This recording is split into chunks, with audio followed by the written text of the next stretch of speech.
মেয়েদের আসলে নিজের বলতে কোনো বাড়ি হয় না। প্রথমে যেটা থাকে সেটা হচ্ছে তার বাবার বাড়ি, আর তারপর যেটা হয় সেটা হচ্ছে শ্বশুর বাড়ি। এই কারণে আমার প্রথম থেকেই ইচ্ছা ছিল যে আমার নিজের একটা বাড়ি হবে, আর সেই ইচ্ছা থেকেই আমাদের পথ চলার যখন শুরু, ঠিক সেই সময় থেকেই আমরা একটু একটু করে এই স্বপ্নের বাড়িটার জন্য স্বপ্ন দেখা শুরু করেছিলাম। যদিও হচ্ছে স্বপ্নটা আমার, কিন্তু সেই স্বপ্নটাকে সত্য করার জন্য আমার হাজবেন্ড দিন রাত পরিশ্রম করছে, আর একটু একটু করে আমার স্বপ্নটা এই যে চোখের সামনে সত্যিতে পরিণত হচ্ছে। তো হতে পারে যে এটা খুব ছোট্ট একটা মানে অনেকের কাছে হয়তো খুব ছোট্ট, কিন্তু আমার কাছে অনেক বিশাল বড় পাওয়া। আর এটার জন্য আল্লাহর কাছে সবসময় অনেক বেশি কৃতজ্ঞতা, আর সেই সাথে আমার হাজবেন্ডের কাছেও। এই ঢাকা শহরের বুকে যে আমাদের কখনো ছোট্ট একটা শখের বা স্বপ্নের বাড়ি আমরা তৈরি করতে পারবো, এটা কখনো আমরা কল্পনাও করিনি।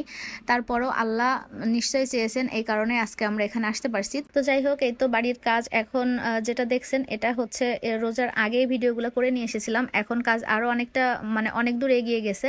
তো সামনে হচ্ছে ঈদের পরপর হয়তো ইন্টেরিয়রের কাজ করাবো। তো যাই হোক, সবাই দোয়া রাখবেন। আর আমিও কিভাবে বাসাটাকে আমার মনের মতো করে সাজাচ্ছি একটু একটু করে আপনাদের সাথে হয়তো শেয়ার করব।